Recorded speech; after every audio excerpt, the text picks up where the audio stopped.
part 1ৰ যেটো lesson number 5 আছিল আমাৰ বিজ্ঞানৰ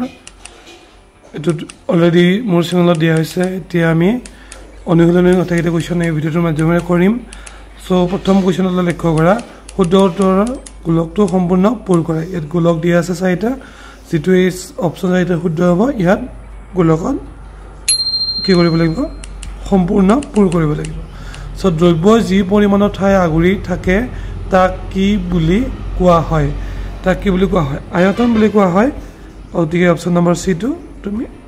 পূৰ কৰি দিব লাগিব তাৰ পিছত 2 নম্বৰটো চোৱা তলৰ কোনবিধ স্বচ্ছ মানে যেটোৰে পোহৰটো কুচি যাব পাৰে কাঠ লো কাগজ স্বচ্ছ নহয় ইয়াৰ কাচটো হল স্বচ্ছ অপচন বি তাৰ পিছত 3 নম্বৰ প্ৰশ্নটোলে চোৱা তলৰ কোনবিধ অৰ্ধ স্বচ্ছ কাচৰ গিলাস ঢাপন তেল খনা কাগজ ষ্টিলৰ গিলাস সো ইয়াৰ শুদ্ধ উত্তৰটো হ'ব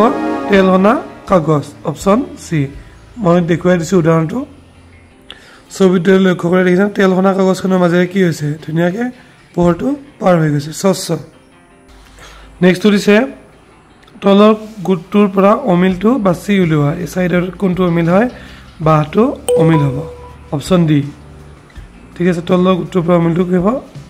বাহটো হ'ব সোণ তাম এলুমিনিয়াম ধাতু আৰু এটো বাহটো ধাতু নহয় তাৰ পিছত 2 নম্বৰটোলে চোৱা তলৰ কোনবোৰ বস্তু পানীত দ্ৰৱণীয় আৰু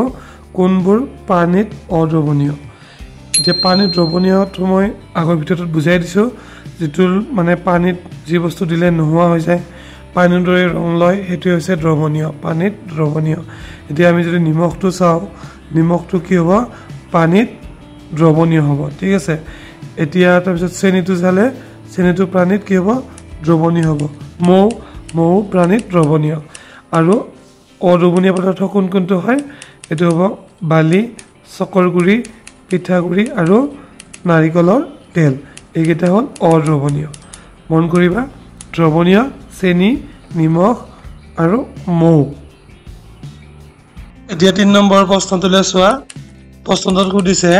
পদাৰ্থ কি উদাহৰণ ব্যাখ্যা কৰা চোৱা উত্তৰ লিখিবা পদাৰ্থ হ'ল যিকোনো বস্তু যাৰ ভৰ থাকে আৰু স্থান দখল কৰে যেনে পানী বায়ু শিল কাঠ ইত্যাদি তাৰ পিছৰ প্ৰশ্নটো হৈছে কি দুটা ধৰ্মৰ পৰা আমি ক'ব পাৰো যে শিল এবিধ পদাৰ্থ সো সেই ধৰ্ম দুটা হ'ল ইয়াৰ ভৰ আছে শিলে স্থান দখল কৰে এই দুটা লিখি দিবা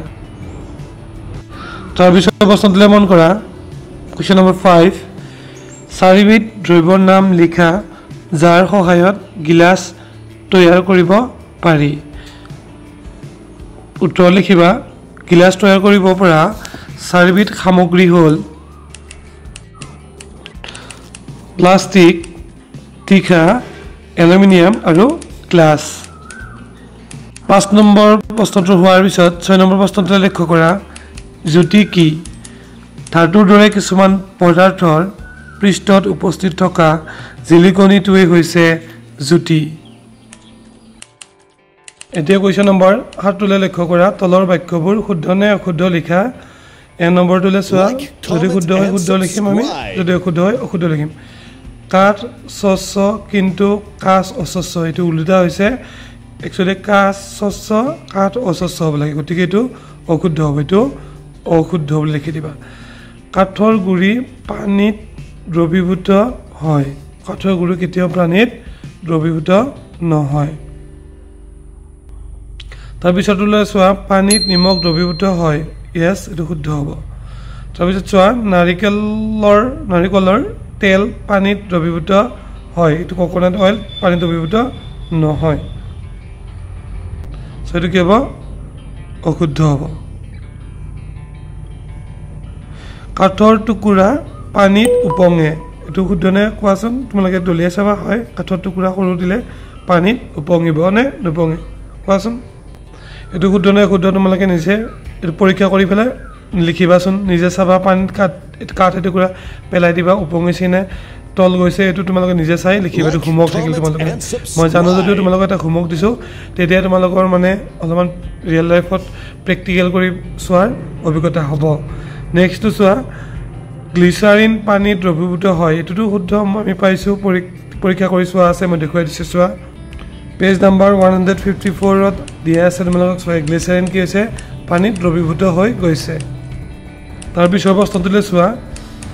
তাম আৰু লো জ্যোতিমান দ্ৰব্য হয় তাম আৰু লো জ্যোতিমান দ্ৰব্য বায়ু স্বচ্ছ হয়নে ইয়েছ বায়ু স্বচ্ছ নেক্সট আমি 8 নম্বৰটোলৈ যাম সো 8 নম্বৰটো তোমালোকক কি কৰিব দিছে বস্তু আৰু দ্ৰব্যৰ লগত মিলাব দিছে একচুয়ালি তোমালোকে দুটা ভাগ কৰি মিলাই লবা নোটবুকটো কি হ'ব কাগজ হ'ব নোটবুকটো কি হ'ব কাগজ হ'ব ঠিক আছে তাৰ পিছত দিছে গজালটো কি হ'ব লো গজালটো কি হ'ব লো হ'ব চকীটো কি হ'ব চকীটো সবে নাই দেখিলে গম পাইছা কাঠ হ'ব ঠিক আছে তো গিলাসটো কি হ'ব কাঁচ হ'ব তাৰ পিছত সূতাটো কি হ'ব একদম উপৰটো হ'ব কপা চোৱা 9 নম্বৰ প্ৰশ্নটোৰে প্লাষ্টিকেৰে তৈয়াৰী কৰা 5 বিধ বস্তুৰ নাম লিখা তো একদম সহজ চকী মেজ বাল্টিং বিলা লিখি দিবা তোমালোকে মই লিখি দিছো চোৱা তো এনেকৈ লিখিবা প্লাষ্টিকেৰে তৈয়াৰ কৰা 5 বিধ বস্তু হৈছে প্লাষ্টিকৰ চকী প্লাষ্টিকৰ বাল্টিং প্লাষ্টিকৰ বটল চেণ্ডেল আৰু টেবুল তোমালোকে ভিডিওটো আগলৈ যোৱাৰ আগতে আৰডি এডুকেশ্যন চেনেলটো সাবস্ক্ৰাইব কৰি দিয়া এনেকুৱা ধৰণৰ ভিডিও অকল ক্লাছৰ তোমালোকে পাই থাকিবা 10 নম্বৰটো দিছে খালি ঠাই পূৰ কৰা 1 নম্বৰটো একোটা বস্তু বিভিন্ন সামগ্ৰীৰে গঠিত হ'ব পাৰে 2 নম্বৰটো হৈছে বস্তুবোৰক ভাগ কৰা পদ্ধতিটো শ্ৰেণী বিভাজন বুলি কোৱা হয় 3 নম্বৰটো বস্তু এটা থকা পদাৰ্থৰ পৰিমাণে হ'ল বস্তুটোৰ ভৰ 4 নম্বৰ বস্তু এটাই যিমান ঠাই আগুৰে সেই বস্তুটোৰ আয়তন এইটা লিখি লবা তে 11 নম্বৰটো দিছে বস্তু বা দ্ৰব্যৰ ধৰ্মৰ ভিত্তিত মিলাব দিছে মনত ৰাখিবা কিছুমান বস্তু বা পদাৰ্থৰ একাধিক ধৰ্ম থাকিবও পাৰে এটো তোমালোকে জানাই তীখাৰে নিৰ্মিত কি দিছে কাহি তাৰ পিছত কি দিছে কাঁচৰ বটল তাৰ পিছত কাঠৰ টুকুৰা আৰু নিমখ এইটা তোমালোকে যদি চাও নিমখটো কি হ'ব নিমখটো হ'ব পানীত দ্ৰৱণীয় ঠিক আছে এটো লিখিলা এতিয়া নেক্সট চোৱা কাঠৰ টুকুৰা কি হ'ব অস্বচ্ছ তাৰ পিছত দিছে কাঁচৰ বটল আৰু তীখাৰে নিৰ্মিত কাহি কাঁচৰ বটলটো কি হ'ব স্বচ্ছ হ'ব আৰু তীখাৰে নিৰ্মিত কাহি জ্যোতিৰ্মান এতিয়া আমি 12 নম্বৰ প্ৰশ্নলৈ আহিছো তোমাক যদি এখন মজবুত পাতল আৰু দীৰ্ঘস্থায়ী বেঞ্চ তৈয়াৰ কৰিবলৈ কোৱা হয় তেন্তে তুমি কোনবিধ দ্ৰব্য নিৰ্বাচন কৰিবা আৰু দ্ৰব্যৰ কোনবোৰ ধৰ্মক অগ্ৰাধিকাৰ দিবা দুটা কোৱেশ্চন হৈ আছে উত্তৰটো লিখোতে কেনেকৈ লিখিবা চোৱা উত্তৰটো লিখিবা যদি এখন মজবুত পাতল আৰু দীৰ্ঘস্থায়ী বেঞ্চ তৈয়াৰ কৰিবলৈ কোৱা হয় তেন্তে মই প্লাষ্টিক বা কাঠ নিৰ্বাচন কৰিম কি হিচাপে দ্ৰব্য হিচাপে দ্ৰব্যৰ অগ্ৰাধিকাৰ দিবলগীয়া বৈশিষ্ট্যসমূহ হ'ব তোমাৰ বাবে কি হ'ব শক্তি চাবা শক্তি এটো কিয় কাৰণে চাবা ওজন সমৰ্থন কৰিবলৈ লঘু সহজে লচৰ কৰিব পৰা আৰু স্থায়িত্ব যেটো দীৰ্ঘস্থায়ী হ'বৰ কাৰণে নেক্সট চোৱা কিছুমান দ্ৰব্য গোটাই লোৱা যেনে বালি ল'ব লাগিব নিমখ নেমু ৰস ইত্যাদি এতিয়া এটা গিলাসত পানী লৈ এটা কৈ মিহলাই চোৱা কোনবোৰ বস্তু পানীত মিহলি হয় এখন তালিকা বনাই লিপিবদ্ধ কৰা তোমালোকে আৰু বহুত বস্তু ল'ব পাৰা এতিয়া চোৱা যদি তুমি বালিটো পানীত মিহলাই দিয়া কি হ'ব পানীত মিহলি হৈ যাব নেকি নহব গতিকে নহয় নিমখ পানীত মিহলি হ'ব তাৰপিছত নেমু কি হ'ব পানীত মিহলি কৰি দিলে মিহলি হ'ব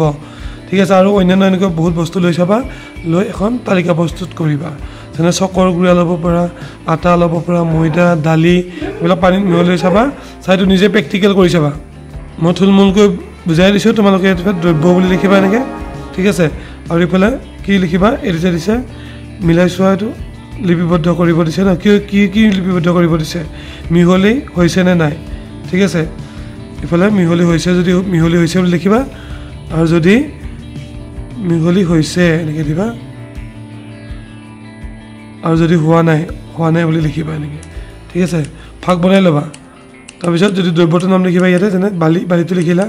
বালিটো মিহলি হৈছে নেকি নাই হোৱা গতিকে ইয়াত ৰাইট চিন দিবা এনেকৈ তালিকা এখন বনাই শিক্ষকক দেখুৱাবা এতিয়া তুমি 14 নম্বৰ প্ৰশ্নটোতে চোৱা 1 কিলোগ্ৰাম কপাহ আৰু 2 কিলোগ্ৰাম কি দিছে দগা এটা দিছে ওপৰৰ ছবি দুটা